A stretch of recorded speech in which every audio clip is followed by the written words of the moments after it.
Hello, everyone. I'm Jim Garrison, and I want to welcome you to day 22 of Humanity Rising. Every day since the 22nd of May, between 5 o'clock and 7 o'clock p.m. Central European Time, we've gathered people from literally all over the world to share their experiences of the pandemic, to take counsel together as to what we should do collectively to make the world a better place, and how we can begin to work together over time so that we can actually effectuate the solutions we know the world needs. That's really the genesis of Humanity Rising. We've been live streamed every day on Awake TV and a half a dozen other social platforms. Today, we're being live streamed additionally by Unify. So I want to just acknowledge Unify and their team and the wonderful work that they're doing out into the world. So we're going out to about 10 to 15,000, maybe 20,000 people every day. Today, I just feel I want to pause in my usual remarks about the gravity of the world situation and the need for us to come together, simply to thank everybody. I just want to express my gratitude from the bottom of my heart for everything everybody is bringing to Humanity Rising. I'm not sure what any of us expected when we launched this thing, but the response has been quite literally overwhelming. And I think we're up to 435, 440 speakers, nearly 400 organizations in only a matter of 2 months' time. And we've only been going for just a little over 3 weeks. And that's an indicator to us that there's almost a desperation out there for a global commons in and through which we can come together and share collectively our deepening experience of one of the most pivotal moments in all of human history. And one of the things that's happening after several weeks is we're beginning to build muscle tissue. People are volunteering to help us out. Just today, I met with an extraordinary business executive, Yolanda Eigenstein. She's suggesting to Peter and I and others that we start to convene Humanity Rising country groups that would start to catalyze and convene parallel Humanity Rising groups on a daily or consistent basis in specific countries in local languages. I mean, what an extraordinary idea. So if there's anybody out there that's listening that would like to convene a Humanity Rising group in your town or in your country or in your profession, we would love to know about it. And so I just want to acknowledge Yolanda's suggestion, because I think it's not only important that we deepen the dialogue, but it's important that we lateralize it around the world. That's what Humanity Rising is here for. As you all know, we started by listening for 10 days to the voices of women, and then 7 days to the voices of youth, in the conviction that women and youth, if we are to secure a sustainable and abundant and resilient and healthy post-pandemic world, they need to be radically empowered into positions of leadership. Just yesterday, we had part of our panel, a young girl, I think only in her early teens, named Ji, that spoke so eloquently and with such a pure heart that in listening to her, I just said to myself, this young woman is not going to be denied. And I have felt slightly altered from the session yesterday because it's really coming to me very powerfully. We are not going to be denied. All the goodness that we embody, all the goodness that we are putting out into the world, I believe, in the end, is going to be sufficient to tip the scales of justice. So I just want to express deep gratitude to each and every one of you for participating, for viewing, and for disseminating out there into the world what Humanity Rising is seeking to do. We now come to a crucial discussion. How do we catalyze behavioral change at scale? That is probably the single most important question the progressive movement needs to resolve. So I'm delighted to be able to introduce my friend and partner, Peter Mary, who's really been the curator for these strategies of change sessions. So thank you, Peter. Take it from here. Thank you, Jim. Yeah, it's, I mean, what a privilege really to be in this inquiry, like for this period of time with such amazing people around the question of the how we're going to affect this change. And Rick, I'm not sure if this is working, but you want to flip to the, I think Jim might be pinned and stuck up there, so everyone's seeing him while I'm chatting away. No, he's unpinned. We're seeing you, Peter. Okay, good. Okay, thanks. Maybe I'm just not seeing myself then.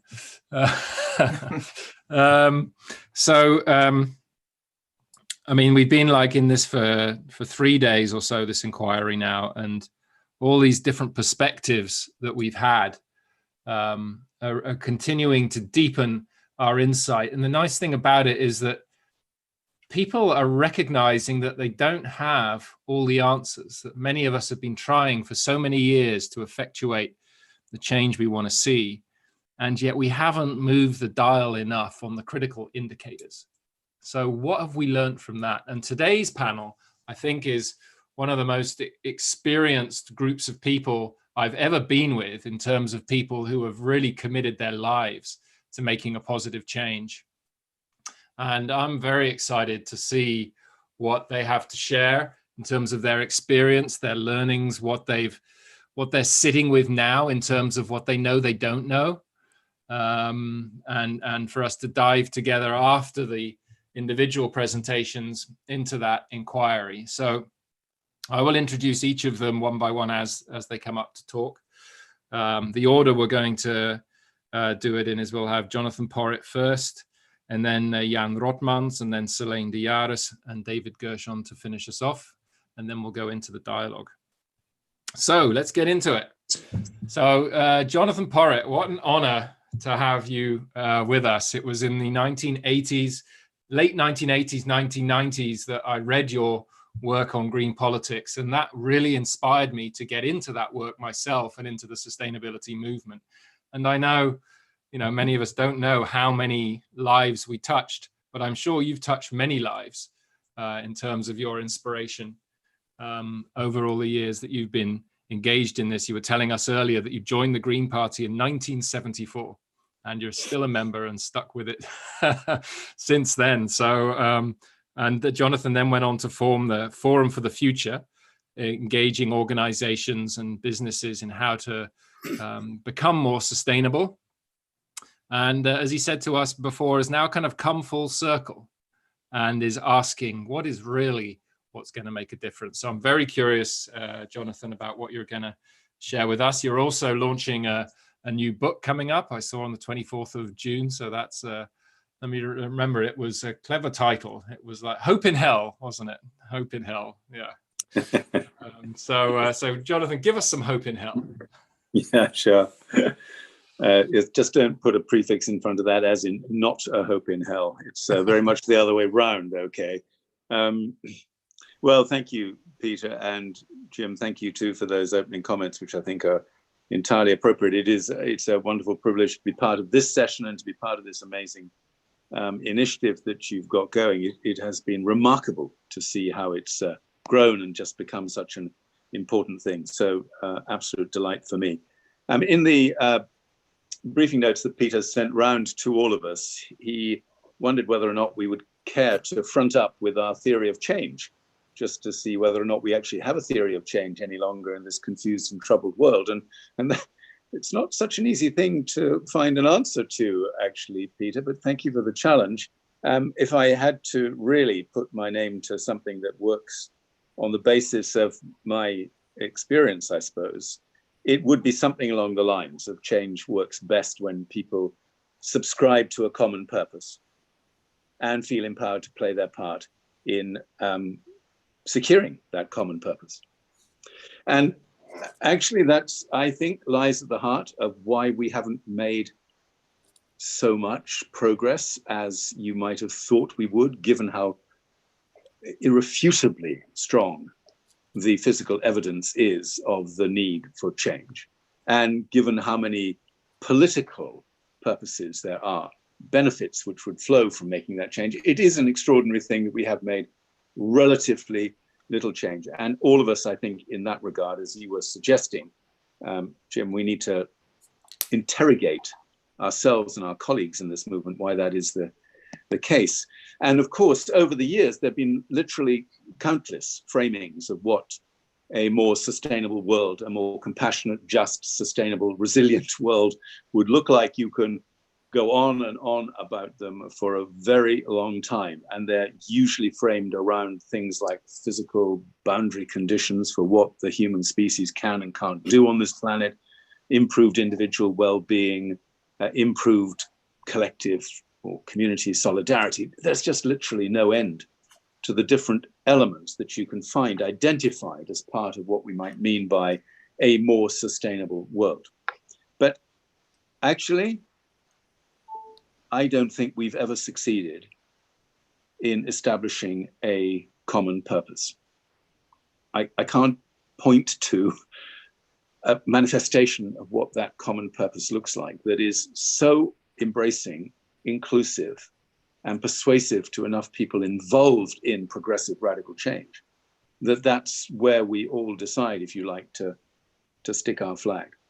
And then that leads on to the really extraordinary reality that we face today, that actually for a very long time, particularly in OECD countries, so in the global north, as it were, politicians are relatively unconcerned. Politicians in mainstream politics and economics are relatively unconcerned about defining what a common purpose might be for society or for humankind as a whole. It's not a big issue for most mainstream political parties.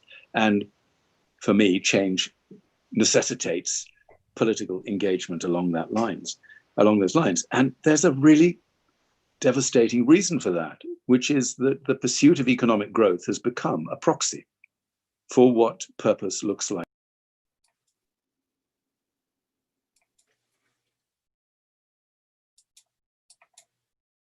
Oh, one sec, Jonathan. One sec. I mean, just there's a glitch here. Hold on.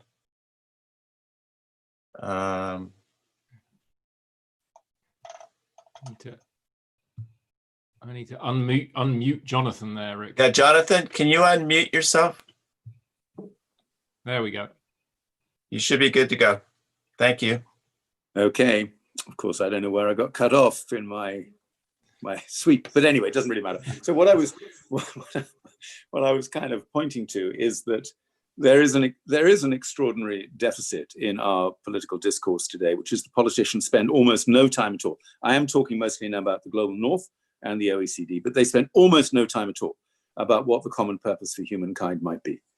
And that is because it has been possible for them to persuade everybody that as long as we can continue to generate this particular kind of economic growth indefinitely projected into the future in a way that theoretically allows all boats to rise, not necessarily at the same speed, but allows all boats to rise, that you don't need to define a common purpose over and above that.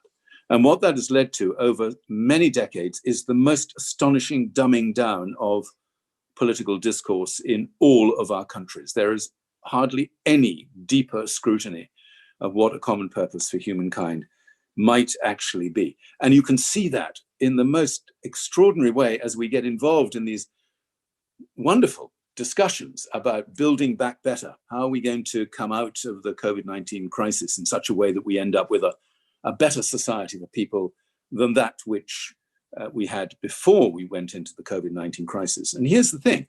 When you look at what people are actually saying, you get lots of ideas which would entail building back worse, as in going back to business as usual, reinforcing our carbon intensive economies, inherent injustice, racial inequality, etc. So I call that build back worse, because the status quo repeated now would be worse. You've got lots of wonderful things about build back better. And I'm sure in all of our countries today, we're getting increasingly eloquent advocacy around the need to do this recovery process in ways that meet the challenge of the climate emergency, the biodiversity emergency. There is no discussion whatsoever about building back differently. None at all. It is either the variant of economic growth and development that we had before the crisis, or it's a newfound readiness to build back better to another form of economic growth, essentially, call it what you like, but a Green New Deal variant. But building back differently in such a way that we were no longer trapped by this obsessive pursuit of completely unsustainable economic growth. I honestly, I've been reading a lot and I can't see very much about that. So for me, we're in a bit of a hole here because we're sort of passing each other in the night when we try and work out what building back better would actually mean. So my last sort of section here, Peter, is around what that means from a governance perspective. For me, the essence of this is governance and how we address governance deficits in order to promote the kind of collaboration which we need now to come out in a much better place than we're in at the moment. And we have always faced in the world of sustainability with these big, huge interlocking issues around climate, social justice, biodiversity, etc. We've always faced the challenge of interlocking governance layers. You can't do it unless everything is working in a timely way at all of the different layers, whether it's global, international, regional, national, city, community, individual. We've sort of worked on different aspects of what governance looks like at each of those different layers to just take the hierarchical approach to this. And that has been particularly vexatious because you can't honestly say that we have governance systems that are fit for purpose at all of those different levels. In fact, you might be hard pushed to suggest that any of those levels have governance systems that really promote this purposeful approach to different solutions. So 2 questions I'd love to share with colleagues during this discussion, the idea of catalyzing change at scale. Firstly, is it a good thing that the COVID-19 crisis has reinforced the role of the nation state? Because there is no doubt at all that some of the discourse we had before about the nation state being increasingly irrelevant because the market had substituted for the nation state and taken over many of those levers of change in society in a way that some people believed was absolutely the right way to go. That's all been completely wiped away. Every single part of the intervention that is going on now to manage and mitigate the damage of COVID-19 is state-led. Every single thing. And the market has been put in its place, which is a good thing in one respect, but is it a good thing when it comes to try and work out what we need to do next? And secondly, my last point, Peter, I hope that we can talk a little bit about what I call the revitalization of the local dimension to this, the debate about localism, and indeed beyond localism, the debate about communitarianism, which has always been a critical part of the discussion in sustainability politics, is how does one actually make for a system in which the community element is thriving and where solutions get delivered. The COVID-19 crisis has been a powerful, very painful reminder, if you like, of what it is to be our better selves. And the extraordinary resurgence of community-led, volunteer-led, self-support systems at the local level is a quite remarkable thing. I'm not a big believer in too many silver linings being found in the COVID-19 crisis, but one of them is absolutely that reaffirmation of what happens when human beings at the local level have an opportunity to come together and make stuff work. So a final quote from the wonderful Hilary Cottam, who's one of my great sort of gurus in this whole area about how we make for change. She just simply wrote about this. When people feel supported by strong human relationships, that's when change happens. And when we design new systems that make this sort of collaboration feel simple and easy, then people want to join in and they will join in. So have we got something that we can look to now in terms of a different way about thinking of governance for our better world? Great, thank you, Jonathan. Compressed a lot of experience and insight into that time. And just to build, as to mention on that last piece about the role of community, we actually have a session coming up in a day or two in Humanity Rising with different organizations who are working directly with communities on the impact they could be having. And they've actually all connected beforehand and are having a very animated discussion about how they could create a session together and things. So thank you for sharing all of that. And we'll come back and pick up on some of it in the dialogue later on. Great. So moving on to our next speaker is Jan Rotmans, who lives here in the Netherlands. And I've known Jan mainly through my work in education and actually education transition. I think we're ready to move over to Jan now, Rick, if we can. And Jan is really pioneered, I'd say, being a kind of initiator here in the Netherlands of expertise and practice around the whole idea of transition. How do you transition from where we are now to where we want to be? Has inspired many people, different movements in different streams around energy transition, for example. And Jan knows how to, in my experience, I've heard him in Dutch, but also in English, be very clear about what's needed to people. And if we're really serious about the transition, what are the strategies that we need to have in place? So thanks very much for taking the time, Jan, and over to you. Thank you very much, Peter. Good afternoon from Rotterdam. I have brought with me a couple of slides, which I would like to share with you. This was the title of my latest book. We do not live in an era of change, but in a change of era. My whole career, I've been busy with developing a theory of change, but a particular kind of change, transformative change. And I call that a transition, because there is a multitude of changes, and most of the change is incremental change. But transformative change is radical change, and that is very difficult to achieve. We are now confronted with a concatenation of crisis, systemic crisis, and I've been saying this for quite a long time, more than 20 years. So we are working towards another financial economic crisis because we are stacking debts on debts on debts, and because of our ultimate growth behavior, we are running into an ecological crisis.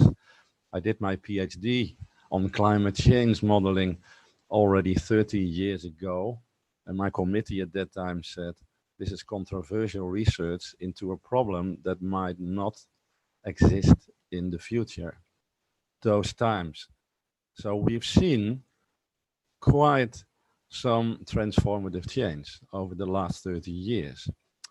But this systemic, and I call that persistent problems, are difficult to solve. The current corona crisis is an example of such a systemic crisis, because it is deeply rooted in our systems like care, food, mobility, education, and it exposes also our system failures. Every systemic crisis does that. We are heading for efficiency, short return on investment, and that short-sighted view causes a lot of problems. And we see that in the systemic crisis, the indirect impact is even bigger than the direct impact. So we are heading for the next crisis. The coronavirus itself and the resulting crisis is a blind spot. It's not a black swan because we could and should have foreseen it. It's something that we knew, but we ignored that knowledge. So in the future, we should focus more on, let's say, things, events with a relatively small probability, but with a relatively high impact. The pandemic was even a part of our national safety strategy in the Netherlands, but we really ignored it. And in the beginning of my career, I did a lot of research into uncertainties, in particular structural uncertainties. And you see here the most striking ones are, let's say, above the unknown unknowns and the unknown knowns. And the COVID-19 crisis is really an example of the left upper part, the unknown knowns. So we knew about the risk, but it was uncomfortable. So for us, it was a hidden fact. Some people relate it directly to China. And I say, well, it could have emerged in the Netherlands as well, because we have here 17 million people and we have 140 million animals, cows and chicken and all of that.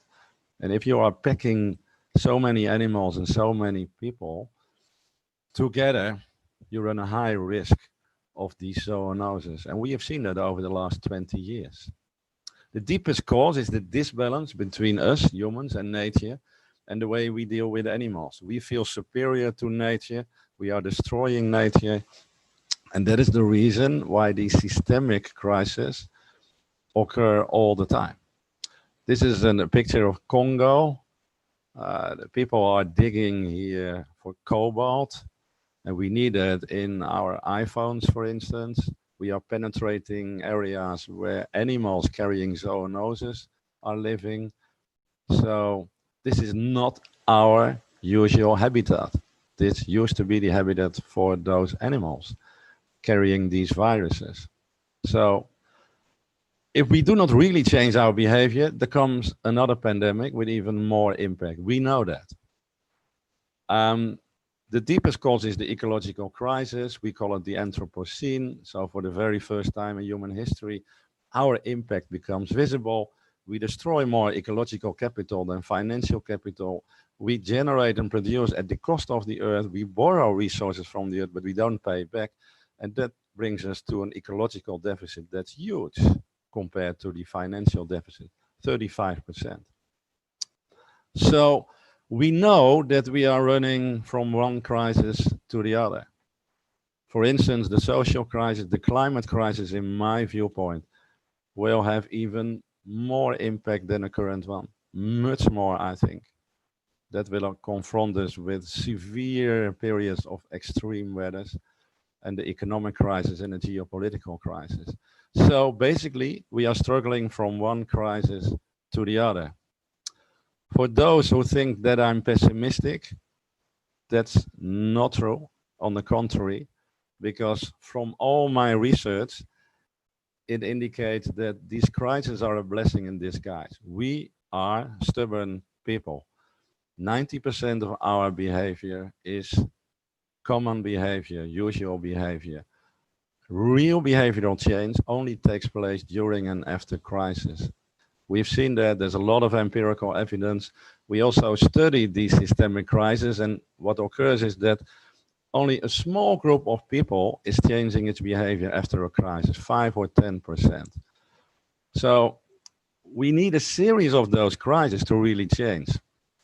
And some interesting empirical transition articles indicate that as soon as we've reached the 25% of people, we are reaching the tipping point. And then the remaining 75% of the people can change relatively fast because it's a highly nonlinear process. So we are now in the midst of chaos, and I love chaos. It's an old Greek word, and it means bringing us a new world. And I come from complex systems research, and we know that every complex system needs chaos. Without chaos, you cannot accelerate a transition. This is one of the many, many demonstrations. This could have been my daughter. It's not, it's a provocative statement, but she's saying, we don't talk anymore, we need urgent action. 12 years ago, I initiated this group in the Netherlands, Urgent Agenda. What we did is we sued the state of the Netherlands because of its failing climate policy.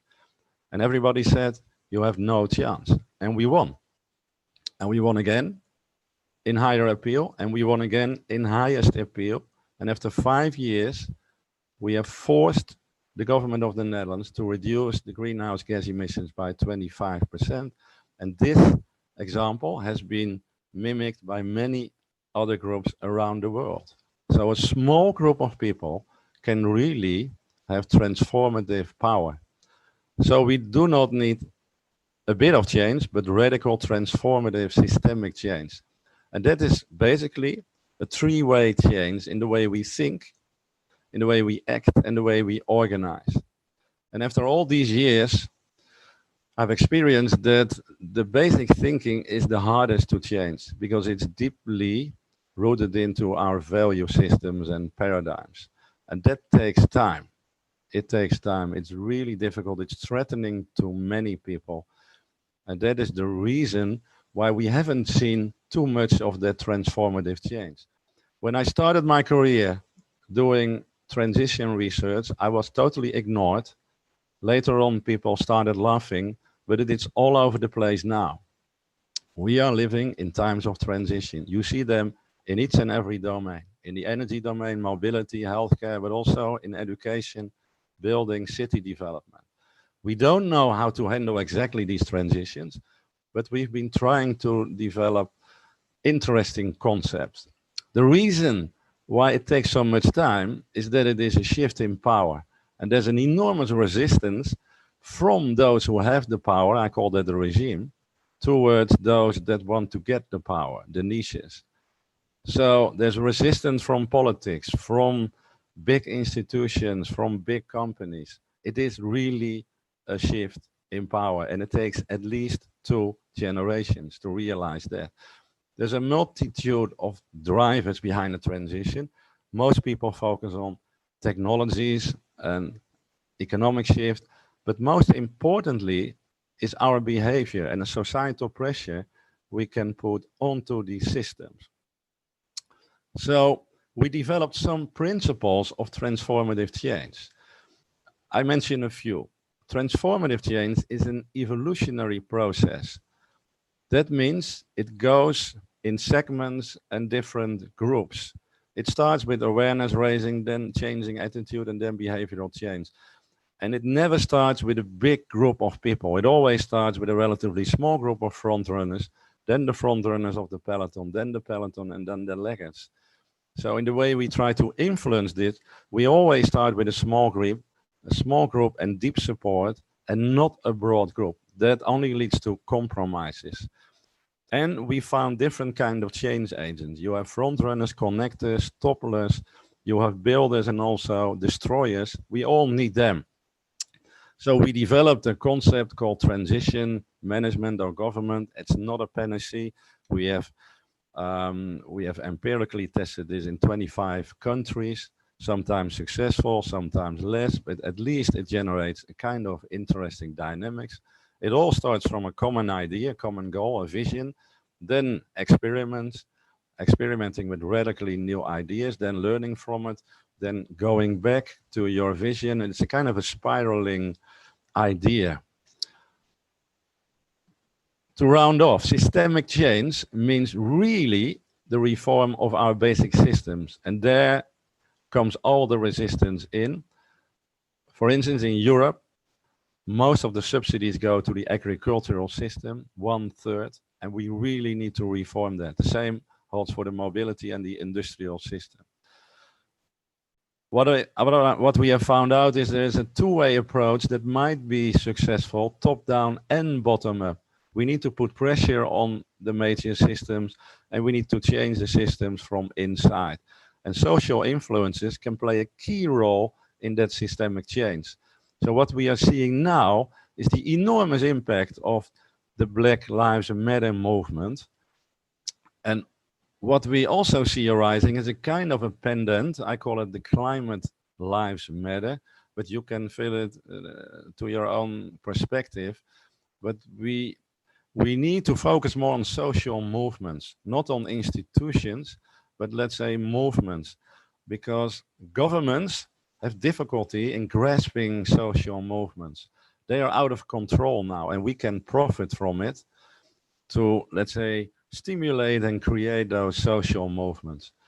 And my last slide is, and that I have been using for many, many years. Everybody said it was impossible until somebody stepped by who didn't know that.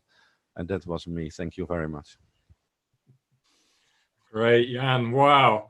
What a wealth of insight. And what's beautiful about it is I forgot to say that Jan is a professor at the Erasmus University in Rotterdam. And so all of this is, he's been researching this thoroughly about what really works in these kind of transitions. And Jan, I'll ask you if you can if you can email me your slides, then I'll make sure they're available for everybody in the group. It's available for everybody. Yeah. Because I'm sure people would really love to review them. So thanks very much for that. And we can, of course, come back on many of those themes later. So now I'd like to introduce you to Seleyn DeYarus. Seleyn, we met when she was actually based in the US now in Boulder, but lived in Amsterdam for a bit. And we met when she was here. And somehow I ended up on her mailing list at the Epicenter. And as I was kind of getting these mails and browsing them, I was, wow, Seleyn, she's doing some really cool stuff. We should ask her to come and speak as well. And you can see, I mean, I haven't said much about people and their profiles, but if you go to the Ubiverse, you can find information about all the speakers. She's been done so much in her life in both business and sustainability, and has been really at the forefront of generating this whole domain of regenerative practices. And so, Seleyn, I'd love to hear where you're at. What have you learned from gathering these different leaders from different perspectives, hosting them in conversations about regeneration in terms of how we could really make a difference at this time? Thank you. I want to start by saying thank you to Jem and Peter and Ubiquity University for inviting me to contribute to the conversation of Humanity Rising. And I'm really honored to join these colleagues to explore behavior change at scale. I'm the founder and executive director of an organization called At the Epicenter. As Peter mentioned, I'm in the United States, based in Colorado. And we're devoted to elevating the principles of regeneration.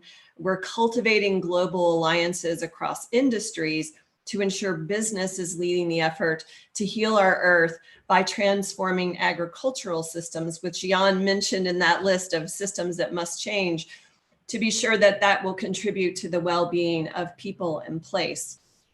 And to begin, I just want to give a bit of context of who I am. So as Peter mentioned, I have been convening thought leaders from business, academia, farming, ranching, investing, and civic organizations from around the world to look at the opportunity to transform agriculture towards a regenerative approach, which attends to some of the harm caused through our food and apparel industries. And it also is an opportunity to attend to how supply webs are created, how farmers are compensated. Are we attending to the inseparable connection of social and environmental justice within this whole web of custody? And we're also working on climate change. So we've been taking these conversations into trade shows and conferences as well. And I host a podcast called Regenerative Voices, Elevating Stories, Activating Change, to really bring this conversation to us, the people. And so what I'm going to focus on in my conversation today with you is really how we as individuals are the power we're looking for. So to regenerate is to build the capacity of life to keep evolving to greater levels of health and resilience. And for millennia, we humans have been disrupting natural systems and imposing our design to harness nature to our own interests with a guiding tenet of separation. And if you've been listening into these conversations, you have heard that word used over and over again. We are inside of the mythology of separation, which has really guided us in a not healthy way.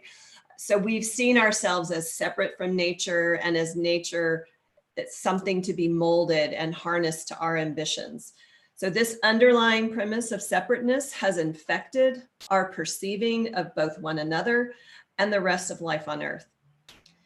Many insightful contributions have been made, as I mentioned, and one of the during Humanity Rising, and one of the pieces that I've really liked hearing mentioned over and over again, excuse me, is unity. Our divesting of the notion of separation and rather embracing the understanding that we are one human family on one finite Earth. And one of the most influential environmental thinkers of the 20th century, Dr. Donella Meadows, said, "The world is a complex, interconnected, finite, ecological, social, psychological, economic system. We treat it as if it were not, as if it were divisible, separable, simple, and infinite. Our persistent, intractable global problems arise directly from the mismatch." So let me say it again. The world is a complex, interconnected, finite, ecological, social, psychological, economic system. The beautiful opportunity before us to create systemic change hinges on our capability to see this living system of which we are an interwoven part. For us to genuinely attend to our collective impacts, we must see ourselves as interdependent and co-creative beings on a finite living planet. And we must start to use these insights derived from stay-at-home orders and ask ourselves, what constitutes my well-being, my happiness, my sense of connection, of place, of impact? Choices are the bulwark of a life. We choose which neighborhood to live in, which schools our children attend, whether to own a car, be it electric, hybrid, or traditional, or to use public transportation. We choose what foods to eat. Are we eating highly processed, or do we cook our own from whole ingredients? We choose whether to smile at a stranger or avoid eye contact. Every single day, our lives are filled with countless choices, many of which we make on automatic, rarely pausing to consider if this or that choice aligns with our deeper values and principles. And I contend that we are at an inflection point. Our collective global human family has been put on hold. We have and continue to be on alert to protect ourselves and our community by being mindful of our choices, to social distance, to wear masks, to wash our hands, to care for the most vulnerable. If we had been told that the majority of the global human family would effort to take this level of care, I think many of us would have been skeptical. But we are a beautiful and loving species, and we hold within us the potential to truly create a shared reality that is generous, caring, and abundant for all life. So back to the power of choices. We are being given a new chance as a species to wake to our shared and collective power to choose. By connecting to our deeper desire for beauty and love, we must ask ourselves, is another highly processed meal with all disposable components, some likely to end up choking a seabird or overfilling bulging landfills, aligned with what we really value? Is taking extra effort to make a meal from fresh ingredients too much to ask to protect the health of our oceans, our land, our air? And what is the consequence of our addiction to ease and convenience over health, well-being, and a bit of effort on our part to make different and informed choices? What is the true burden to choose durable clothing rather than fast fashion that wears out after a few washes and is thrown away once again, a burden to the earth? The amount of money that we citizens spend each year is in the trillions of dollars in the global economy. The Bureau of Economic Analysis reports consumer spending at its annualized rate in the United States in 2018 was $61 trillion. That's just the USA. So consumer spending in the USA is 70% of gross national product. We are the economy. And in the first quarter of 2020, it was 14 trillion. It boggles the mind to think about that kind of a number and to also consider how significant a portion of what we consider the economy is. We are the drivers. Therefore, if we can dispense with our disposable mindset, which is the fuel of our current separation construct, both from each other and life on this earth, we can influence what is made by what we buy. I think there is so much power in our hands, and we have this opportunity to re-image ourselves as investors. The locus of control is not outside of ourselves. It is not some faceless they who are pulling the levers and we are just mindless automatons yanked about on their strings. We are deeply capable of making informed decisions. So I invite you to check out the stories behind the brands you currently are supporting with your hard-earned income. Find out, are rainforests being decimated because your favorite peanut butter is mixed with palm oil? Are your t-shirts turning rivers blue in China? Is the fish you are eating being caught by people held as slaves on fishing ships? Or is the fish oil supplement you take made by a company sourcing from the vacuum ships that suck fish out of the ocean indiscriminately? There are an opportunity to see if we can be informed citizens. There are basics in our life, which is where we can begin our journey. We can begin by exploring stories of how the things we tend to select are made, what goes into the basic items of our life. To begin to ask if our purchases of transportation, food, clothing, energy actually align to our desire for health on earth is to begin the journey of conscious consumerism and take back our power. That percentage that Jan was talking about in his slides, it is not requiring everyone makes these behavior changes. It's those who care enough to start making these choices that drive extraordinary change. So for mitigating the effects of climate change, of addressing growth inequities, amazingly, it is in our hands to change the course of the economy. We are the investors. How much stuff do we need to be happy? What stuff do we need to be happy? Has this pause revealed anything about the true measure of abundance, joy, and value? If you can answer any of these questions with one that gives you insight into how to make choices in your daily life, then I say thank you.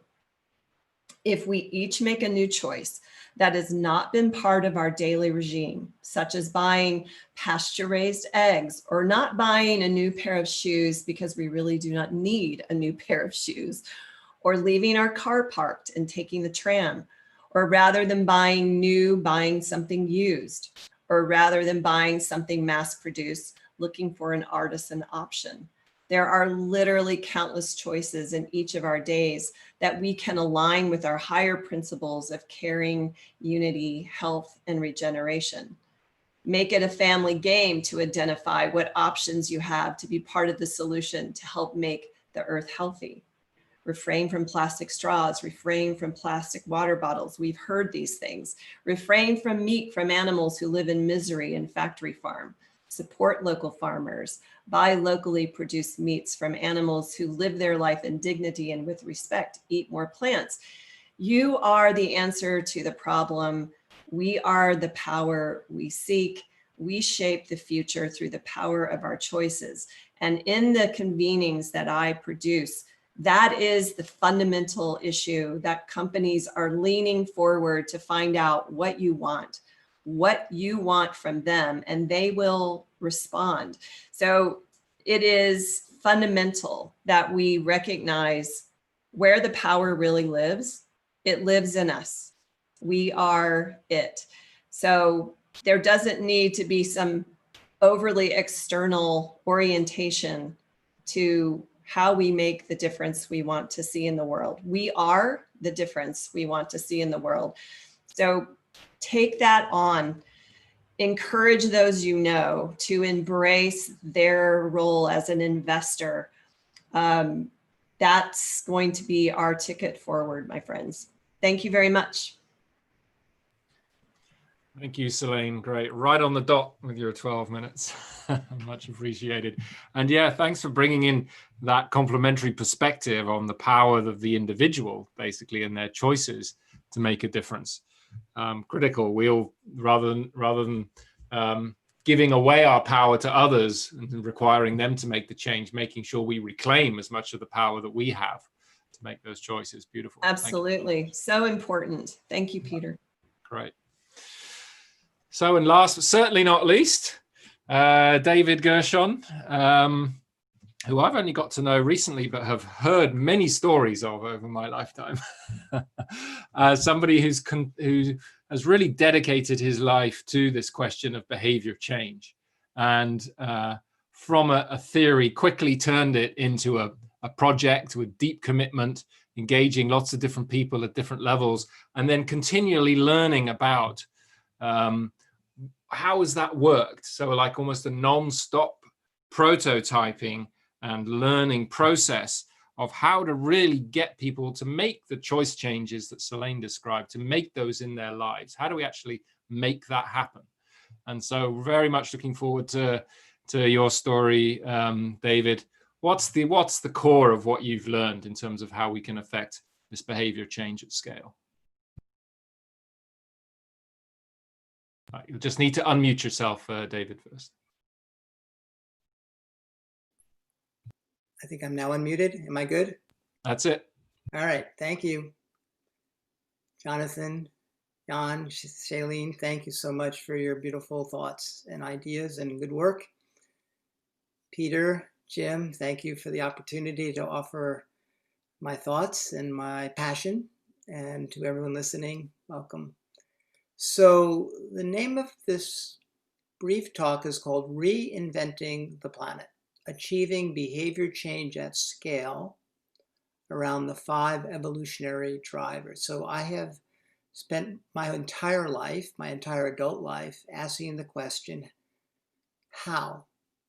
And concluded very early on that behavior change at scale was the how, and then focused on where the most important issues were to achieve behavior change at scale.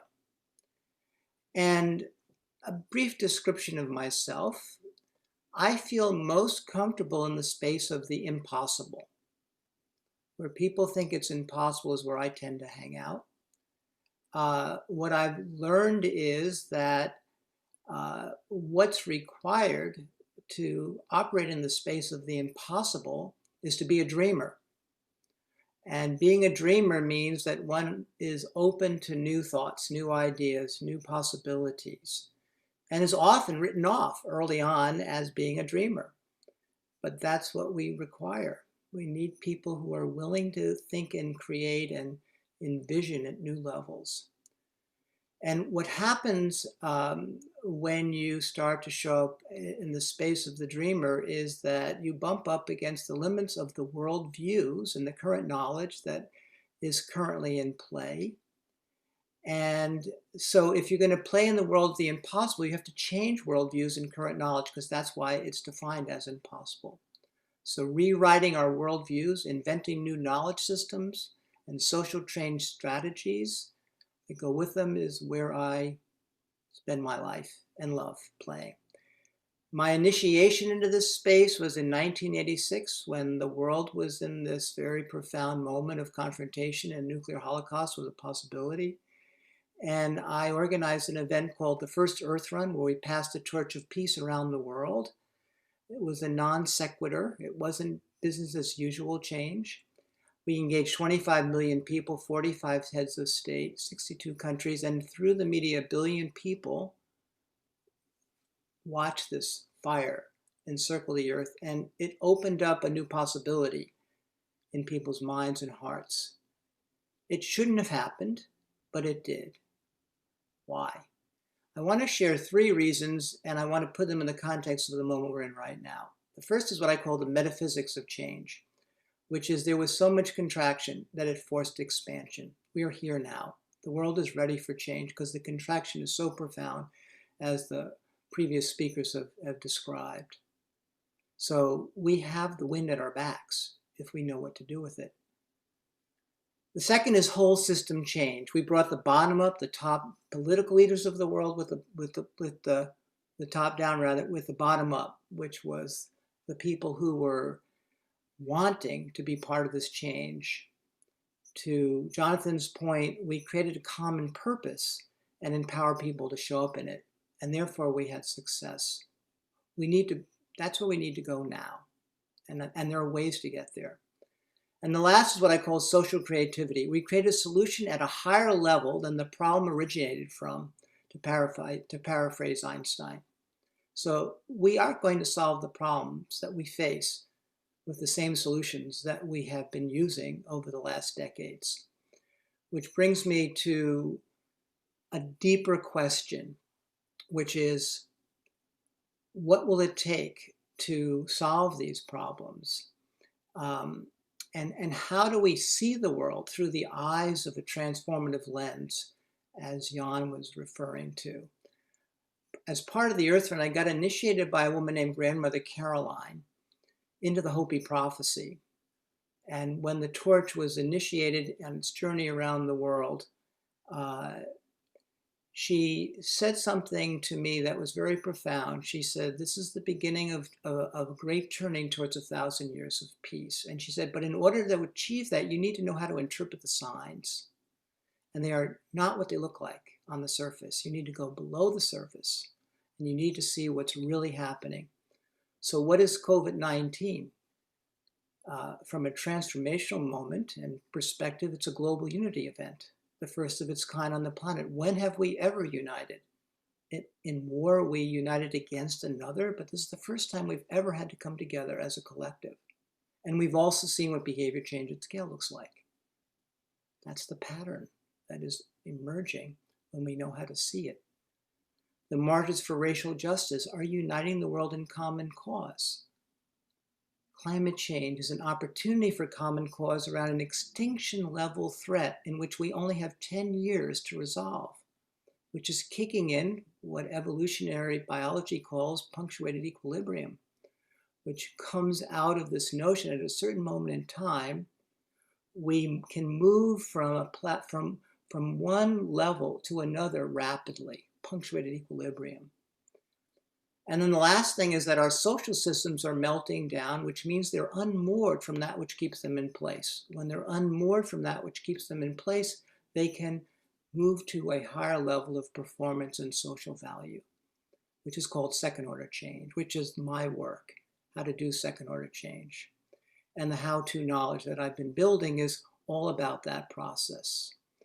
So what I want to share with you now is a video that describes our work around 5 evolutionary drivers: ecosystem collapse, war, poverty, the knowledge needed to change, and the money needed to enable change, which is I perceive to be the key places we need to focus if we're going to be successful in this transformational venture. And in each of these 5 levers, or these evolutionary drivers, we've built what I call a constellation of empowerment ecosystems. And they're nested within this larger Reinventing the Planet meta empowerment ecosystem. And the idea here is that we can't do it alone. This strategy or this plan requires all of us. And each of us represents a niche. So if we build an empowerment ecosystem where everyone can play and bring their contribution, then we have the potential to activate the whole system. And living systems can't work without all the parts cooperating. This is the story of nature. Now we must create a whole system, planetary change process based on cooperation for the common good in order to evolve. So with that said, I want to share the journey that I have been on. It's called Reinventing the Planet. I'll share with you a video that takes you on that journey, and then we can maybe unpack it a little bit later on when we get into the larger group. So let me get into share mode here and get this thing ready to go. Okay, so enjoy this video. That will give you a feel for what I'm talking about and really unpack this theory of change.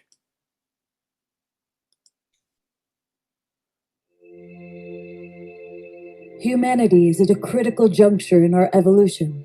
Unless we rapidly change our trajectory as a species, our civilization will unravel. The question is, how do we change? There are many dedicated and heroic changemakers pouring their hearts and souls into trying to change the world, but they struggle to break through.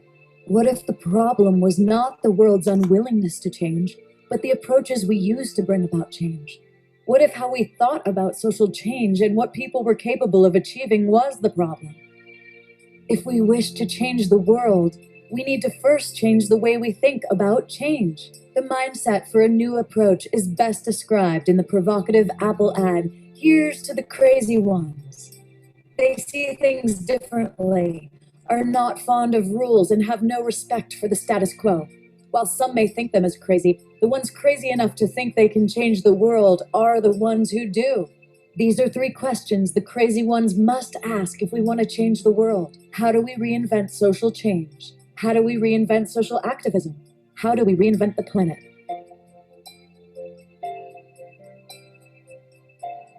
From a social change point of view, the world is a composite of many social systems.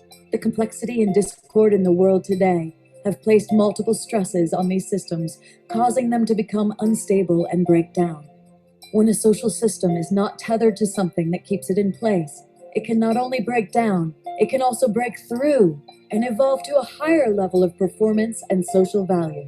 In systems theory, this is called second-order change, and in this context, transformative social change. The alternative is first-order change or incremental social change. These 2 approaches to social change can be called social change 1.0 and social change 2.0. 1.0 consists of the traditional social change tools of passing laws, financial incentives, information campaigns, and social protest. Although necessary, it is insufficient in a world that requires fundamental transformation. So if we can't achieve the transformative social change needed on our planet through forcing people to change, paying them to change, telling them to change, or demanding they change, what is left? Empowering people to want to change. What empowers people to change is a compelling vision of a better life and the tools to achieve it. And what empowers the crazy ones is the ability to design second-order change solutions that empower lots of people to change. This combination provides the agency necessary for social change 2.0 to flourish. Over the past 40 years, David Gershon, one of the world's leading experts in empowerment and social change, has created 5 second-order change solutions that address the mission-critical issues required for humanity's viability. Each is built around a lever capable of changing the game around that issue. He has also written the definitive book on second-order change, Social Change 2.0. This book empowers the crazy ones with the 5 social change superpowers needed to reinvent the planet. How to empower, transform, innovate, unify, and mobilize. What happens when we integrate these 5 second-order change solutions and 5 social change 2.0 superpowers is an alchemical reaction that changes the game of change. And what emerges is a holistic plan to reinvent the planet. 1. Climate Goal and Strategy, Cool Block Program. By 2030, empower cities around the world and their citizens with the agency and second-order change knowledge to transform the climate paralysis into carbon-neutral cities and breakthrough solutions. 2. Development Goal and Strategy, Imagine Program. By 2030, empower women in the developing world with the agency and second-order change knowledge to transform the cycle of poverty into thriving lives and communities. 3. Peace Goal and Strategy. Peace on Earth by 2030 Game. By 2030, empower a global bottom-up movement of peacemakers with the agency and second-order change knowledge to transform the paradigm of war into peace on Earth. 4. Knowledge, Goal, and Strategy. Empowerment Institute Center for Reinventing the Planet. By 2030, empower the world's changemakers with the agency and second-order change knowledge to transform the world's insoluble problems into breathtaking opportunities that reinvent the planet. 5. Money, Goal, and Strategy. Reinventing the Planet Fund. By 2030, empower the world's visionary philanthropists with the agency and second-order change knowledge to transform the trillions of dollars of social change investments into second-order change solutions that reinvent the planet. We find ourselves at a moment in time when the environmental and social stresses are so pronounced that they have become catalysts to accelerate human evolution. In evolutionary biology, this is called punctuated equilibrium, a time when rapid and quantum change suddenly becomes possible. In September 2015, the ambitious UN Sustainable Development Goals for 2030 were launched. The world is now searching for the means to implement the magnitude and speed of transformative social change these goals demand. This plan to reinvent the planet provides humanity with the means. But it goes beyond that. It allows us to realize our fullest potential as a human species, live in harmony with each other and the earth, and regain control of our destiny, enabling us to experience hope, passion, and excitement about the future.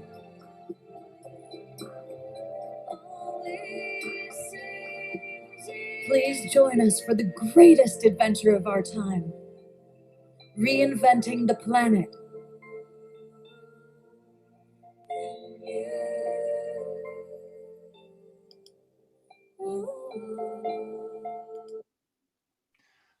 That's great. Thank you, David. We've run over a bit, so but we'll come back to it in the dialogue. But what a powerful video and lovely Thank you, Peter. summary of all that wisdom that you've developed over the years. So we're moving into the time we have for dialogue. And I did want to say, Jim, at this point, if you want to contribute or jump in, I know how passionately you feel about this. Now you must be sitting there so excited about what's been said. Then feel free to kind of jump in as well. Maybe first to see if anybody's burning with like a question or a comment on something somebody else said that they want to really find out more about, or amplify and say, oh, that was a really important point. So is there anything amongst the panelists, anything that you want to dive into around something somebody else said before we go on? Then what I thought we would do is go into this question of, it seems everybody's basically agreeing that the key is this behavior that has to be engaged at the individual level. How do we, and then this question of collective vision and purpose. So that tension space between the individual making a choice and trying to find something that connects everybody in the way that COVID has. How do we go there around the planetary renewal? Let's see first, is there anything anybody would like to build on from what was said before? And Rick, maybe we can flip to gallery view if that's possible. We'll be able to see everybody then. Is that possible? But yeah, anybody like to jump in? Reflections or questions to each other? Well, I would just like to say that I think that the organizing principle, I think I'm not muted. I'd like to say to Jonathan, the organizing principle, I think you laid out, which is a common purpose that is big enough that empowers people to want to engage with it. That's at a scale of the planet. I mean, that to me is the heart of my learning. And so I think that there's a lot of alignment, at least between myself and that vision. Second thing I would say is to Jan, I think the idea of moving from incremental to transformative social change is foundational. We can't get there with incremental approaches. I guess, and lastly to Seleyn, I think your idea of behavioral change and where the power is so profound. The individual has all that power. I mean, I see a lot of the elements that are each being represented here as a place to explore.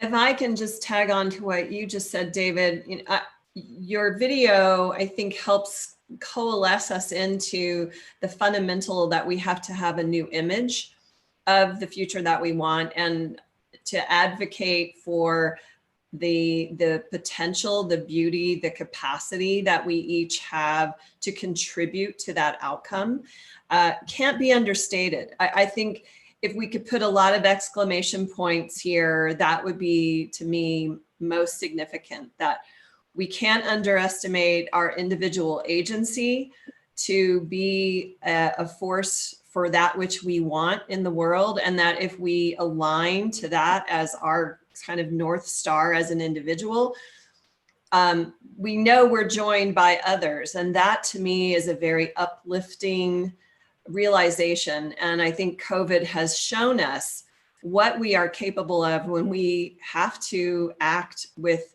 care beyond just ourselves. Beautiful. Yeah, I would like to add to the idea of the collective goal that the underlying values are quite important. Most of our social systems are based on traditional old-fashioned values and also based on distrust, let's say penetrated by market ideas, efficiency, return on investment. These are all, let's say, not very inspiring values. And what I see in all kind of movements around the world, that people are longing for positive values, trust, doing things together.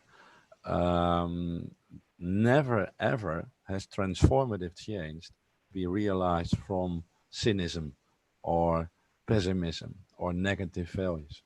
If it is successful, it's always related to these positive values. And in the midst of this crisis, I think it shows that we are deeply longing for it. And in the Netherlands, we've seen, and I guess in many other countries, that in the first 3 months of this crisis, many people stood still, had attention for each other, and were really looking for those common values. Absolutely. I mean, Jonathan, do you have something to add before I say something else? I don't want to say before you.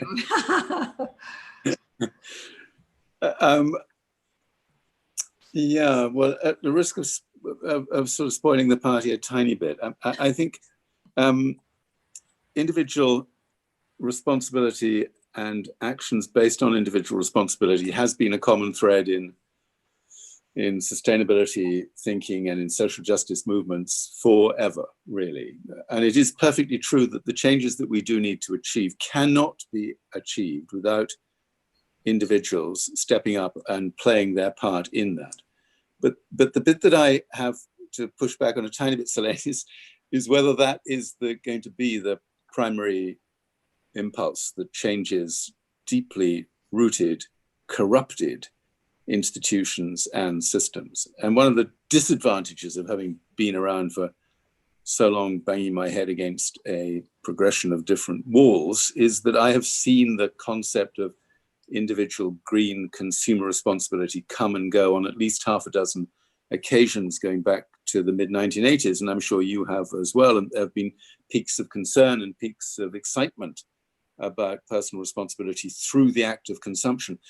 And I'm not taking anything away from the fact we need to behave responsibly as individuals, but what that has done is very often to shift the focus away from the person as a citizen to the person as a consumer.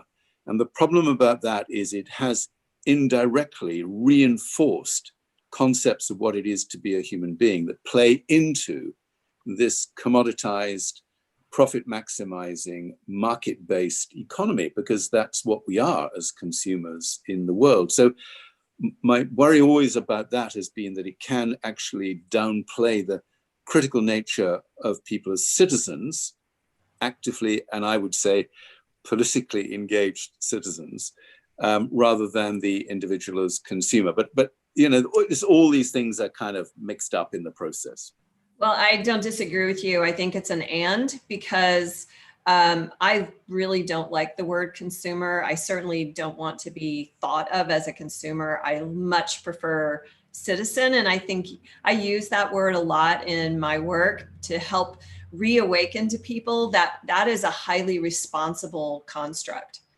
And to come from that responsible construct and how we are having agency, how we are being communicative to the people that have different types of power in our reality is absolutely intricately necessary for systemic change. And, I work with a lot of companies that are consumer product goods company, both in the food and in the apparel industry. And what I do know from talking to the leaders, the designers, the folks working on their supply networks, they are listening to what people want. And so it's an interesting challenge, to your point, who has the ultimate power. And that's why I really wanted to express the dollars that we control. And I just was stating dollars in the United States economy. So that's a lot of I like the idea of thinking of ourselves as investors rather than consumers. We have something to invest. We need to choose what we're investing in. That becomes a conversation we're having with companies. One of the things that struck me about COVID that may have if people stop and think, how governments can choose to force radical behavior change across the societies, and can choose to allocate billions of dollars just like that, when they said they've never had the money to, do environmental stuff or whatever. And all of a sudden, here's billions of dollars being generated. So if we're stopping in terms of Jonathan and the kind of citizen or nation state or role in this, we should suddenly all start realizing that actually, if governments do choose to do something, they can, and they can act with, speed and force, and to actually do something if they feel it's really urgent, for the good of the whole. The fact that we all accepted the rules around COVID, not to do certain things, and there weren't mass arrests, meant that we accepted that there was a bigger purpose. Here we are again, a bigger goal, that we were going to play by the rules to get there. So it's, in a way, I think, was it Jonathan, you said, it's heightened the state, in a way, the role of the nation state again. People's awareness. I'd like to build on what Jonathan and Seleyn has been saying in the end, because often, in my experience, the behavioral and the policy have been seen as either or. And the policy people poo-poo the behavioral, and the behavioral don't even know what to do with the policy people. And that's not going to get the job done. We actually have to work with a whole system. What Seleyn is saying, which I'm very much an advocate for, and Jonathan's, I'm actually finding myself synthesizing, because I value both of these perspectives, is that bottom-up behavioral change drives top-down policy change, or can, if activated skillfully. Our Cool Block program is designed, one of the programs that I shared in the video, to do that, because we teach people how to reduce their carbon footprint. Then they become advocates in the system from a very powerful place of, I'm doing it, I need your help to go further. And we do it at a community level, and we scale. Do it at a block level rather, and then we scale to a community and beyond. So the how-to of these two, shall we say, theories of change is getting put to the test right now. And we're in 5 cities in California, and we're getting ready to scale to 50 cities in California to help California achieve a carbon neutral state. It's a long lift, and I can't suggest that we're more than just in the early stages, but there is a lot of how-to around these two theories of change and how to integrate them and scale them. Yeah, I would like to come back to the question that Peter raised. we are now led in Europe and many countries outside by the government and a small group of medical specialists. And surprisingly enough, most people keep to the social distance concept. The downside of it is that there's more and more resistance now in the Netherlands and many other countries against the unnatural social distance concept. And the government is more or less functioning in an almost autocratic manner. The social distance concept is now even embedded in a kind of a law in the Netherlands, and there's an enormous resistance against that. And then some other people argued we should follow the same with regard to climate change. And I think that's really a mistake, because what we've seen with COVID-19, it was life-threatening to people immediately. Everybody felt the urgency. And that's very difficult with climate change. It will come in the future. But after having studied that for 35 years, I always tried to emphasize the urgency. But still, for most people, it's an abstract, faraway concept. It is changing slowly, but it's not a direct shock like COVID-19. So we should also keep an eye on the differences between this crisis and the unfolding coming climate crisis. But Peter is right. We've seen now transformative change in 3 months, where we thought it was impossible, or at least that it would take 30 years. And that is interesting stuff. I agree with you, Jan. And I actually think that this shared experience of COVID becomes a new language for us as the human family. We have been able to quickly adjust our behavior to care for ourselves and others as well.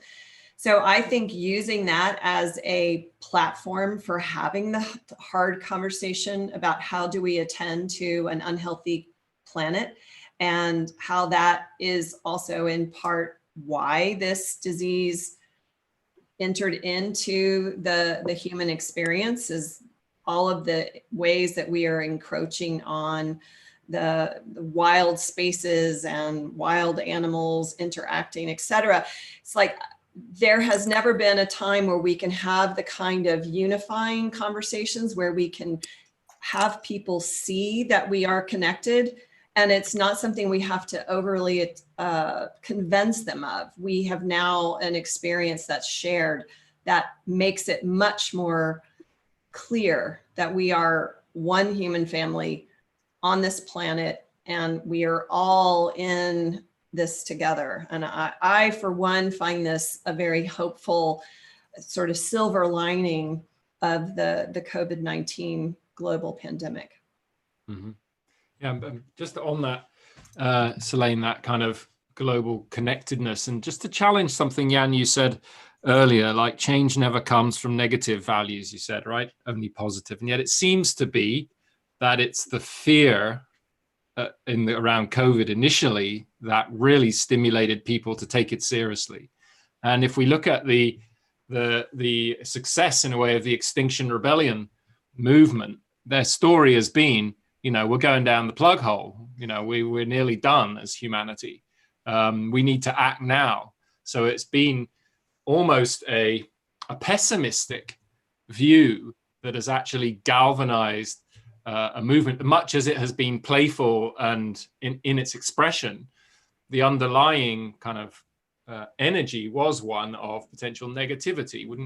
How does that compare to, let's say, the research that you found around, you know, what are these drivers then? If we're looking for an overarching purpose, are we going to paint a beautiful vision of the future that we want people to choose, and it may not be an either or are we also going to get really honest with people about the reality so that people do feel how serious it is? I mean, Jim, what was that you always used to share with us, a Gorbachev's expression, something reality, ruthless realism? Yeah. A sense of ruthless realism, real however frightening it may be needed alongside, a hopeful vision of the future. Don't know what people think of that. Yeah, no, I would certainly. Sorry, Jim, go ahead. No, you go ahead, Jonathan. It is a very fine balancing act, and the odd thing is, and I'm sure Jan would bear this out, there is a lot of evidence that goes both ways. There's a lot of evidence that say people don't respond well to messages of doom and gloom and disempowering sort of stories about what's happening to people out there on planet Earth. And then there's an equal body of evidence that shows that actually that kind of shock to their often complacent worldview is absolutely fundamental in terms of shifting them into a different state and a readiness to listen to different ideas about what they should be doing, what politicians, what businesses should be doing, and so on. And literally, you could spend a lifetime deconstructing the balance of that behavior change psychological evidence. It just cuts both ways in a really irritating fashion.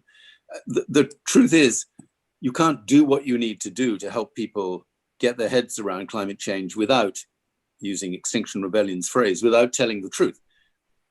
And if you tell the truth about the science of climate change, you're going to scare the shit out of people. There is no alternative to that. I'm really sorry. I don't know if you've ever tried to tell people what's actually going on in terms of the Earth's natural systems and the speed of change, particularly in the critical epicenters of accelerating climate change, North Pole, South Pole, tropical forests. If you lay that out and you say, look, this is what the science is telling us, incontrovertibly, by the way, not with any degree of wiggle room, this is actually what is happening right now for sure. You cannot do anything else but scare the shit out of people. And then you have to come back in after that and enable people to cope with that. And the only way you can get to a positive outcome from that process is by enabling people to go through that painful learning curve, because without it, they'll never be able to reconcile themselves to the kind of change that is actually necessary. Here I tend to disagree, because, okay, you need that shock, but that mostly leads to, let's say, a kind of paralyzed behavior. I am talking about transformative change. Transformative change can never, ever be permanent only based on shocks. That's impossible, because it requires a personal transition. And you need positive values in order to keep that continuous. Otherwise, you fall back. That's what you see in this crisis. The social distance concept will not be permanent. It will last for a couple of months, but not for 10 years. That's my point. A personal transition requires a transformation of our thinking, but also feeling. And I can really not see, I haven't found any kind of evidence in research how you can build that up for years and years. I'm talking about transformative change during the next generation, only from a shock. So it is necessary, but not sufficient. So you can never, ever get my mother so far based on only a shock to change her behavior. I'm sorry you don't know her, but she's, let's say, on average, an ordinary citizen. And she tells me, okay, what can I contribute? Tell me something positive, even if I'm aware that we are destroying the earth. But what can my children say? Okay, we know about it. And we start where you have ended, but we want to have a positive impact. Of course. Yeah. Sorry, go, Jonathan. I wasn't suggesting that you just do the shock and then you leave them in this pit of despair, obviously. I mean, you have to get to the point where people can open up to new ways of thinking about this. And you can't do justice to the empirical reality of where we are today without engaging at that level. But then that's where the challenge starts, Jan. That's exactly the point. That's where you have an opportunity to engage very differently about the change processes that will be necessary. So I'm not sure we're disagreeing about that. My Joanna Macy called it fear-based system of activation is that fear is also de-energizing. And I don't disagree that it's important to lay out the realities as we perceive them. And at the same time, I'm more interested in having the conversation around what is a way of viewing who we are in relationship to a living planet that's transformative to creating that sense of, citizen accountability. And if we help people recognize that we're part of a living system and that the mechanistic, reductionistic frameworks that have dominated human perceiving and human problem solving has led us to dividing everything. Back to that quote I shared earlier, we live in this complex living reality, and yet we have called it a machine, and we've mechanized our response to it. I think it can't be underestimated, the power of positivity, the power of a new image of our relationship to each other, our relationship to the world. Most people, if you ask them the kind of world they want to live in, it is a very different reality from the one we currently have. I'm a for person, not an against person. So how do we empower people to know that they are the true drivers of our shared reality, and that we're not weak and only beholden to larger systems and institutions, that we can drive change from both the grass tips and the roots? We've gone into this quite a lot over the last couple of sessions. And one of the key themes that has come out is the power of the energy that's held in the darkness or in the pain. And I think there's quite important to distinguish between fear and pain. Like under the fear, when we stop and really feel the pain of what we're doing to each other and the planet, then that releases energy to enable us to act. So it's what Joanna Macy called the despair and empowerment.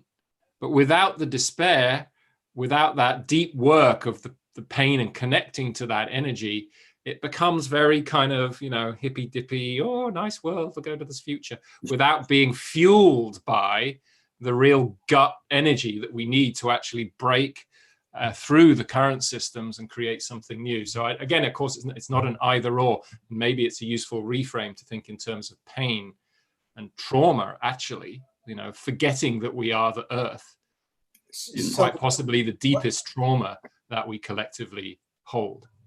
One question that I think is important is what activates people to actually change? I mean, that's the question we're asking ourselves. And I think there's a place, I would call it awareness raising. Like when I do my work on climate change, which I've been doing for 40 years, and we learned a lot about the process. We started in 1989 when it was just emerging as an issue. And so I've had a lot of years of research on and wrote a book called Low Carbon Diet, which became Al Gore's go-to book when he did his events. So we've been students of the process, specifically around climate change, of how you activate people to actually adopt the appropriate behaviors. And what we found was the least amount of knowledge required to get someone to act was the key. Because what we'd often find is that people had these various limiting beliefs or various ways of avoiding action. And one of them was, I know, therefore I do. And people get very caught up in the knowing, but not knowing how to actually translate. And then they get more and more paralyzed the more they learn. I'm doing a lot of work at UC Santa Barbara right now, and all the environmental studies students come out in existential despair because they spend 4 years discovering how bad things are. And they just don't even know how to begin to get out of that hole that they've been dug into or that they've allowed themselves to be dug into. So the least amount of information, and then moving people to how and a vision of possibility, like a carbon neutral city or a carbon neutral state, or a process by which we build a cool community.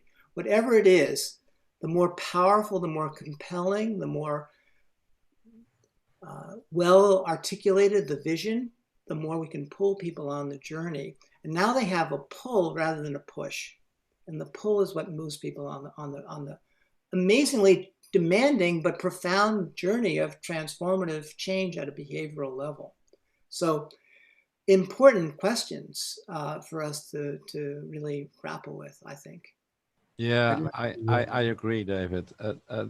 Although I've also found in my transformative change research, when I was looking for the determining factors, that knowledge is not always the driving force.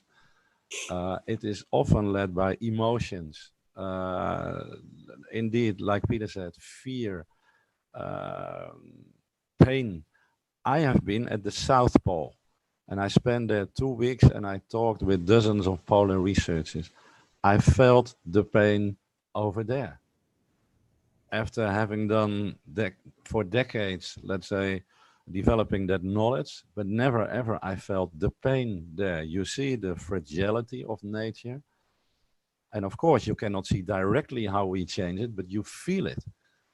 And that absolutely changes the way you think about it. And also your, let's say, whole action palette.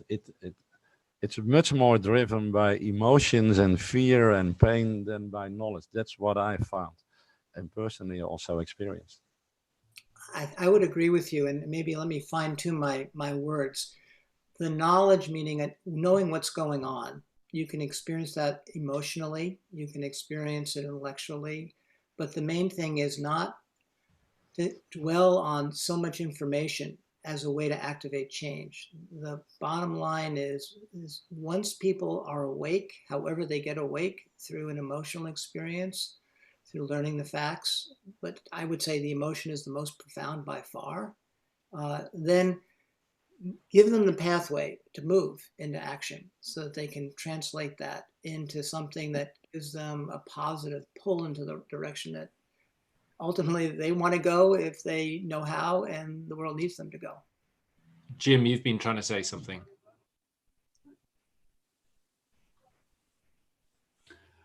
Yes, I wanted to kind of bring this conversation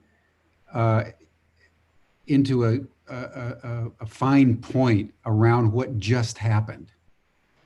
And I want to go back to what Peter said in observing that we've just experienced with this pandemic probably more punctuated equilibrium, David, than at any time maybe in human history, where not only did the entire human race go through the same experience, we pivoted with unanimity in virtually every country around the world to do the same thing. We went into lockdown. We went into social distancing. We went into a hyper state of awareness, I would say, all at the same time. And it's striking me, given the fact that the title of this session is how do you catalyze behavior change at scale? We just did that. I mean, we're in the middle of what this subject is all about. And I really wanted to hear from this panel, starting with you, David. I mean, did we just experience second order social change? I mean, the whole world, governments, as Peter said, all of a sudden governments came up with trillions of dollars out of nowhere. The public. I would say we did. I think the question, though, is that for full second order change to take place, we actually have to stabilize the new social systems. And they have to, if we go up and now we're ready because we can, now we have to stabilize it, which is the point of this conference, which is how do we actually sustain the change? I mean, the change has happened at one level, but it hasn't changed the systems per se. Right. So right. That's where we have to go next. And it's going to take the kind of knowledge and a lot more of the best people on the planet who are thinking this way to do that. Otherwise, we will revert back because we don't know how to sustain the current state. But yes, we have experienced second order change, I would say. I would add that where money has been spent is trying to shore up the existent systems. Mm-hmm. So it isn't money that's actually innovating in any real compellingly new way. So I think there are many voices I've been hearing who are like, wow, did we just use all the money that we could have been using on addressing climate change, on shoring up our economies through the fear response to COVID? And I actually don't think that, scarcity is actually the way to look at this. I think, to everyone's point here, yes, we're witnessing something extraordinary. And at the same time, there is no organizing principle other than this reactivity to COVID, which, as you just said, Jim, is compelling. We've all said that, wow, look at what people did to adjust behavior. It's extraordinary. And I see this as a new foundation that we share that gives us something different to stand on, to have another layer of conversation and forward thinking, behavioral reorientation. To Jonathan's point, what does it look like to be truly citizens of this planet, to take what we've witnessed and to apply it to creating what, there are so many vast inequities that have also been exposed through COVID. All of those who are at such profound risk, who have always been at profound risk, and suddenly we can't really hide ourselves anymore from that exposure as well. So it has kind of jangled all of our nerves and put a lot of new things on the table that we were comfortable having pushed to the side. And it's up to people who are in positions of pulling leadership together, of having these kinds of conversations that you're hosting, to start to design toward what a reorganization of we looks like. Yeah, I would like to zoom out, because I think it's too premature to say that we have seen already systemic change. You might wish that. We've seen a temporary change in our behavior. Absolutely. But not yet systemic change. It's too early to say that. Yeah. And empirical research states that after such a crisis as did, 90% of the people falls back to business as usual. I wish it was not true, but that's reality. However, we can use this crisis as an opportunity for changing fundamentally our social systems. Last week, more than 1,000 of medical specialists in the Netherlands pleaded for transformation of our medical system. And that was impressive. That had impact. So this is an opportunity to make it happen. However, if you want to change, let's say, the medical system, you need to change the culture. You need to change the organizational structure. It takes at least a decade. So it's not easy, but this crisis might serve as an opportunity. But in terms of transformative behavior, it goes step by step by step. The unfolding climate crisis, I guess, will have much more impact, because that's, compared to this crisis, I think it will be to the power 2 or 3 from all the knowledge and the feelings that I have. Jonathan, you were going to say. Yeah, no, well, I certainly agree with that. And I think it is too early to say that this crisis will lead to patterns of lasting change. You can pretty much identify some things which I suspect will be lasting. I think travel and work patterns will be permanently different.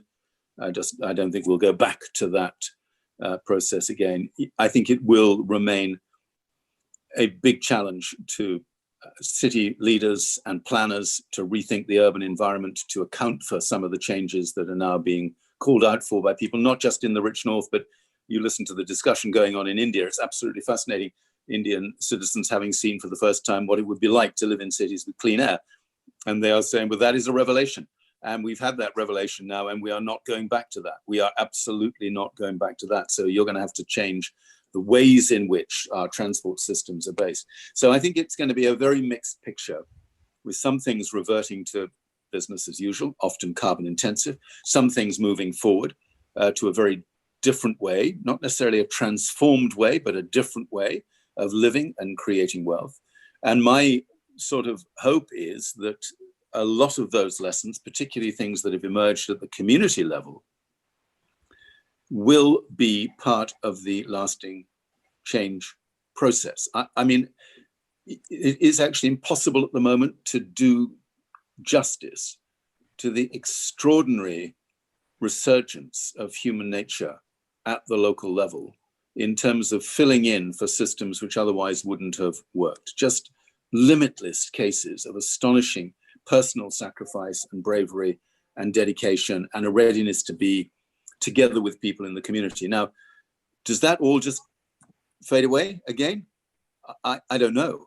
For an awful lot of people, that's the first time they've actually experienced what community solidarity looked like.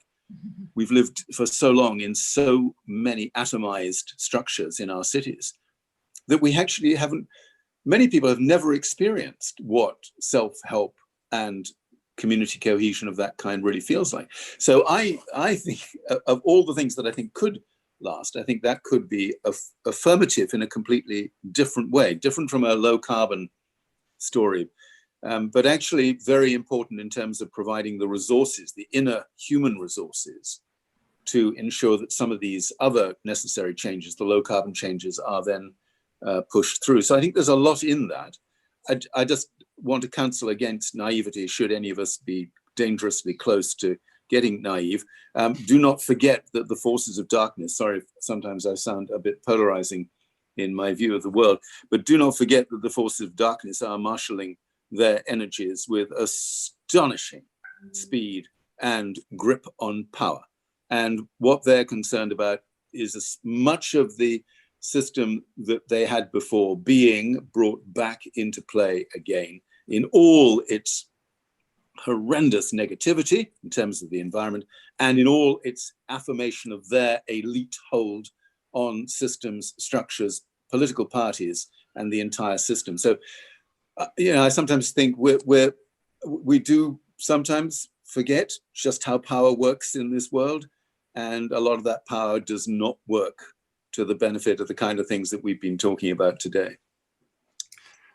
We're just running out of time, guys. So we're going to need to wrap up. So what I suggest we do is do a last round, David, and you can go first. Okay. So we'll do it in reverse order of the speakers. So we'll go David and Seleyn, Jan, and then Jonathan, and then hand it back to Jim to wrap up. So a few closing comments. Yeah, I mean, I want to build on, I want to offer an alternative perspective on what Jonathan was saying. And not to in any way discount that those forces are not very real, because they are. We know them for a fact, have helped us to get to this place we are in right now. But we've equally have contributed as individuals. And so the big question for me is, we will revert if we don't know how to go forward. So I'm in the how camp. I was very involved with the Arab Spring. I work in many of those countries now, which did revert back because they didn't know how to go forward and build the new countries and new democracies and new models that they wanted to have. They only knew what they didn't want. So my hope is this conference, among others, can start to build the how universe so that we actually have a place to go towards, not just the vision that wouldn't it be nice, but how do we get there? And this is where second order change, behavior change at scale, all the things we've been talking about is essential. Or else what's the alternative then to go back? Because we don't know how to go forward. Wanting to go forward is not enough. So to that end, I've been in conversation with Jim and you, Peter, about strategies 2, where we're going to begin to build out that kind of knowledge. And I will be helping facilitate some of those sessions. We've partnered with you guys, and so we're excited to really ground the beautiful conversation we have with the how and the strategies and building enough cooperation to be able to build the momentum, the bulwark, so that we don't just revert back and the forces of the inert and the status quo take over for lack of any other possibilities. Thank you, David. Jan. Sorry, Seleyn was next. No worries. I just again want to state my deep gratitude for this conversation with all of you and all of those who are with us in the chat. So many incredible questions and comments coming through. You know, I just can only state from the work that I do in the world and the people that I work with around the world that I see an extraordinary amount of lift going on. And that inspires me to dig in and work extra hard every single day. And so, you know, like, so you can learn more about my work at theepicenter.com and stay in touch with us. We're going to be launching something called Regenerative Rising in the fall, which is working kind of in the behind the scenes place with academics and business leaders and farmers and ranchers and artists and communicators and the investors to focus on how do we rebuild and how do we rebuild with clarity and wise intent. I so appreciate what everyone has been saying here. There is the pain factor that's a part of being holistic. If we're going to have a holistic framework, we have to include what's uncomfortable. And at the same time, I think this is also an opportunity for the power of imagination, and human beings are exceptional in that regard. So for us to be in a more intentionally co-creative relationship, to change from I statements to we, to really be vigilant with ourselves about thinking collectively, thinking community-wise, acting where we are to have a positive impact. Couldn't agree more with that comment around the local, the regional, the national, the international. It really, we can do so much right in our own beautiful place that we find ourselves on, paradise planet Earth. So take heart, be part of the solution, be self-examining, make informed choices, dig around on the internet. I've got a lot of questions like, where do I find this? Where do I find this? You're going to have to dig and take this on as a personal part of your focus and intention to be an informed citizen and to act from that place of deep understanding, not just knowledge. Understanding is the convergence of your emotional self and your knowledge self inside of a deeply informed place of engagement. Thank you again. Great, thank you, Seleyn. And yeah, if you do discover resources, you know, that are useful to others, the point of the Ubiverse is that's where you can share them. So make sure you let everybody know anything you find that you think might be useful to people. So, Jan. Yes. In the long term, I'm optimistic. In the short term, I'm pessimistic because I expect a lot of chaos. But I've indicated in my talk that chaos helps us in order to, let's say, facilitate transformative change. So if you look at the definition of transformative change or a transition, it is an evolutionary revolution. So it is about radically changing our behavior, our social systems, but in an evolutionary manner. And so it is radical and step by step. That is the intriguing aspect. And crises help us in order to, let's say, create a kind of acceleration. That's at least a possibility. And if you look back 20 years, we've seen in the past 20 years, 4 of those shocks that resulted in crisis. We've seen 9/11, we've seen Fukushima, we've seen the last financial economic crisis, and now COVID-19. And all of them were blind spots. We could have foreseen that, not the moment and the exact event, but we could have foreseen it. And we do the same. If you look at the next 20 years, I foresee another social crisis, because even this crisis leads to more inequality among people, a climate crisis, a geopolitical crisis. And again, that helps us in order to make the next steps. And therefore, I'm optimistic, and I see an enormous opportunity for social movements.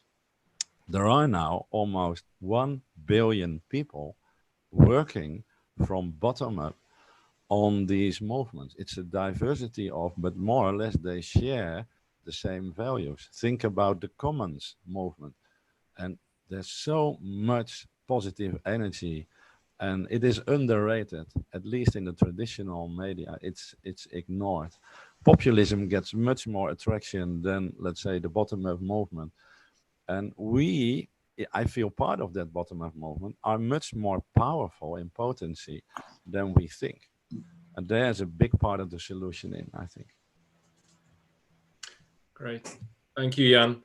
Jonathan. Yeah, certainly go with that. Social movements being perhaps the single most important way in which we're going to have opportunities to change. I think that's right. I would just give another little reason to be hopeful. Probably not optimistic. Jan and I might disagree about the use of the word optimism or pessimism. I think optimism is a very dangerous quality, but hopeful, I think, is what I would rather go with. And that's the difference in the response from the business community to the financial crash in 2008, where essentially pretty much the whole of the business community, global business community then, was just on putting right the things that had gone wrong in the financial system and getting back to what we had before. And there were hardly any progressive business voices raised about the need to do things differently. You look around the world now, and the advocacy coming from business leaders today about the need to reflate economies, to rebuild purchasing power, to create jobs is completely different. It is overwhelmingly pro the kind of progressive Green New Deal type consensus view that I suspect most of us would sign up to. That's a remarkable journey that a lot of businesses have been on in the intervening years, and important just to mark that. I hope that sticks, because we're going to need that business leadership as things get very gritty through the course of the next year, as governments wrestle with this issue about where money has to be prioritized to get to the fastest social benefit, jobs, skills, young people employed, and so on.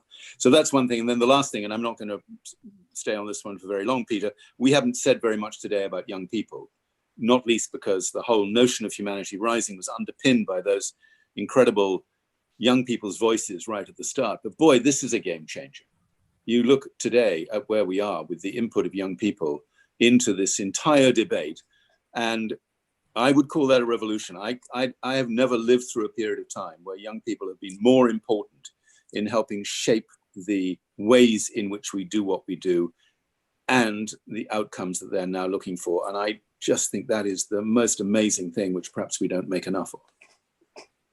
Right.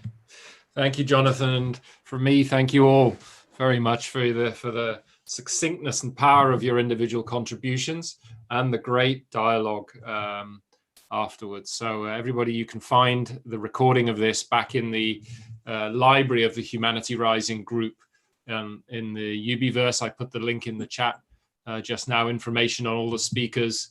The recording of this will be there in a few hours. So thank you all for being with us, and over to you, Jim, to wrap up. Wow. David, Jan, Seleyn, Jonathan, what an extraordinary discussion. The time just passed without me being aware of the passage of time. It was a really, really good discussion, and I really want to thank you. I want to just close by emphasizing one point, and that is that this question that we're grappling with, and I think, Jan, you put it most succinctly, we've got to be radical and step by step. You know, and I know, David, that's at the heart of your social change 2.0. And I want to just say that we're on day 4, day 3 of a 10-day period where we're really looking and hearing all these different voices around how we engage in behavioral change at scale. We have just undergone behavioral change at scale. But this panel, in my view, is right. There was change. There hasn't yet been transformation.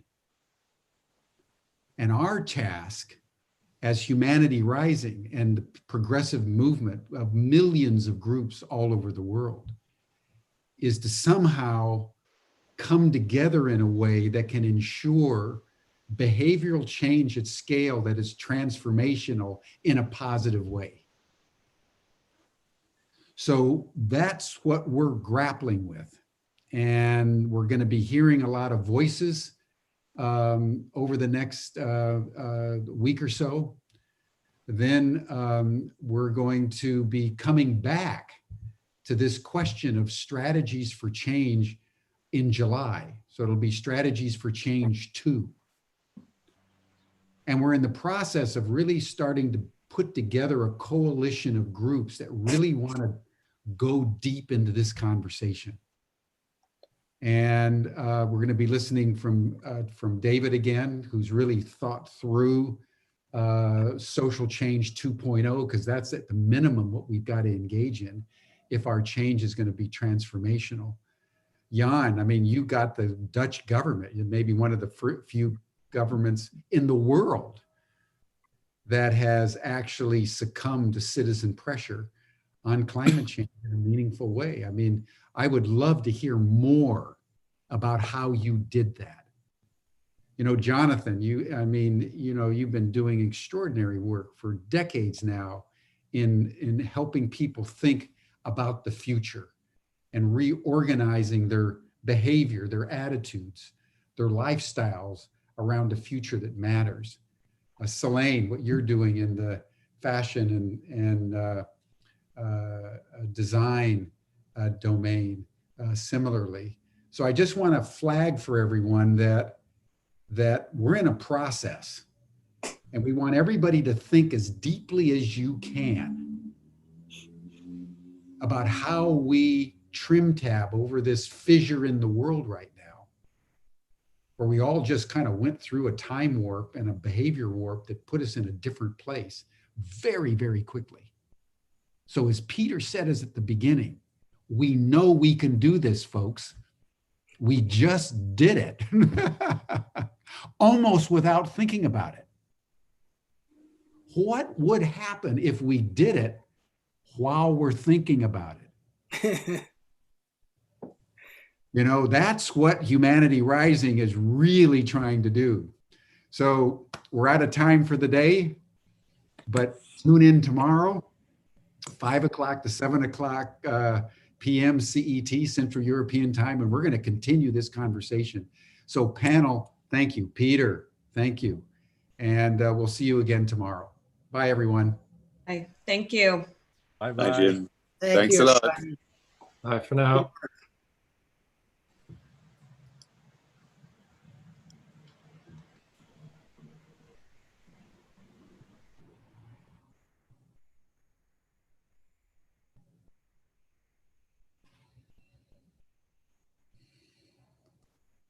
Thanks, Peter. You're welcome. Thank you. Great conversation today, guys. That was dynamite. Wow. That was total pure dynamite, man. Wow. Everybody Peter, else- you know how to stir the pot. I'll tell you that.